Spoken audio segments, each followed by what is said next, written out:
Assalamualaikum warahmatullahi wabarakatuh.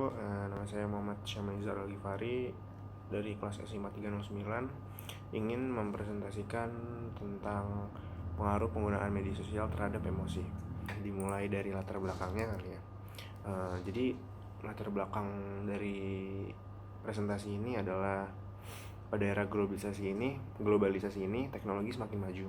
Nah, berbagai kebutuhan yang dahulu susah dapat kini menjadi mudah dengan majunya teknologi. Termasuk dengan adanya internet, kini menjadi mudah untuk kita bersosialisasi, berbisnis, ataupun dalam pendidikan. Nah, dengan adanya internet itu, tentu saat ini orang-orang sudah menggunakan media sosial dalam kegiatan sehari-hari. Nah, media sosial ini bisa dijadikan tempat untuk berkomunikasi, mencari info atau berita terkini, atau hanya sekedar mencari hiburan lewat sosial media. Nah, dari media sosial ini tentu terdapat dampak yang baik maupun buruk. Ke contoh kasusnya ya.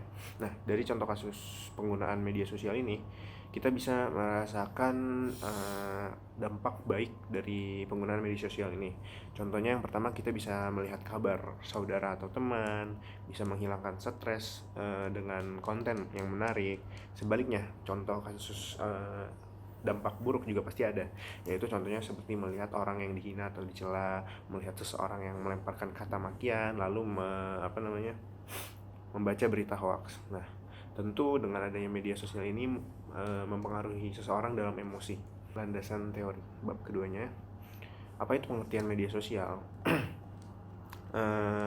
Menurut Chris Garrett dan menurut Ruli Nasrullah, sudah bisa kita lihat ya di sini apa itu pengertian media sosial itu. Lalu dari berbagai pengertian yang ada di internet, saya menyimpulkan bahwa media sosial adalah proses atau kegiatan yang dilakukan seseorang dengan sebuah media yang dapat digunakan untuk berbagai informasi, berbagi ide, berkreasi, berpikir, berdebat, menentukan teman baru dengan sebuah aplikasi online yang dapat digunakan melalui smartphone atau telepon genggam. Lalu lanjut kedua, yaitu pengertian emosi. Di sini kita bisa melihat pengertian emosi menurut Daniel Goleman dan menurut Istiqomah. Nah, dari dua pengertian di atas tersebut, saya menyimpulkan bahwa pengertian emosi ini adalah setiap kegiatan, perasaan, pikiran, nafsu, setiap kegiatan mental yang muncul serta penyesuaian batiniah dan mengekspresikan dirinya dalam tingkah laku yang nampak. Lanjut kita ke bab pembahasan, yaitu hubungan antara media sosial dengan emosi. Nah, keadaan emosi mudah dimanipulasi oleh konten media sosial dan sesederhana membaca konten atau tulisan yang ditulis penuh emosi bisa memicu perasaan yang sama bagi pembacanya. Dalam kata lain, saat pengguna media sosial melihat tulisan sedih temannya yang dipost di media sosial, mereka bisa seketika merasakan kesedihan tersebut. Secara tidak langsung, media sosial menjadi semacam katalis bagi perilaku destruktif seperti membanding-bandingkan, cyberbullying, dan pencarian pengakuan. Lalu pengaruh penggunaan media sosial terhadap emosi, yaitu ada 3. Yang pertama, postingan di media sosial dapat mempengaruhi mood seseorang. Nah, menurut sebuah studi tahun 2014, emosi bisa menular di media sosial. Postingan yang berbau negatif atau positif biasanya juga akan mempengaruhi pembacanya, seolah-olah orang yang membacanya ikut merasakan hal yang sama.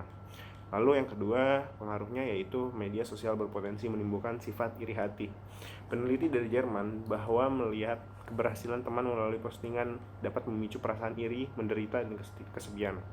Mereka melakukan penelitian dengan mengamati 600 peserta yang menghabiskan waktu bermain media sosial, dan ditemukan bahwa 1 dari 3 merasa tidak baik setelah itu. Lalu yang ketiga, pengaruhnya adalah media sosial dapat menimbulkan rasa cemas. Sebuah studi baru 2015 misalnya menemukan bahwa tekanan terus-menerus tersedia di media sosial dapat menyebabkan kecemasan dan depresi pada remaja. Sebanyak 42% ibu mengatakan mereka mengalami stres karena bermain media sosial Pinterest. Mereka berlomba-lomba untuk mendapatkan gambar yang terbaik.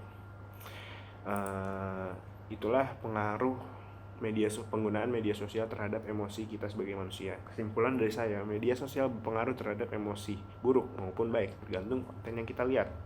Nah, saran dari saya, yang pertama adalah melihat sisi positif dari hal negatif. Nah,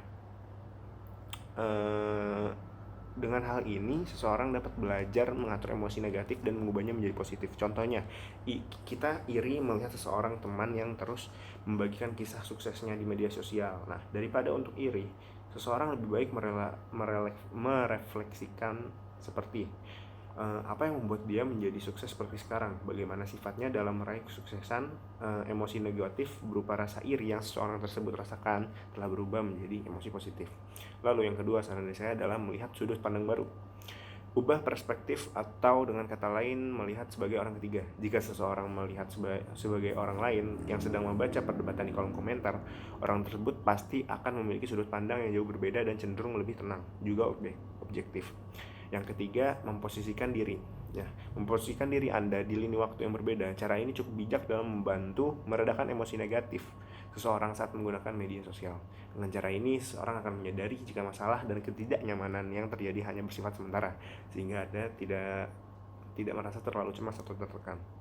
Nah, sekian video presentasi saya untuk memenuhi tugas KKI sekarang. Wassalamualaikum warahmatullahi wabarakatuh.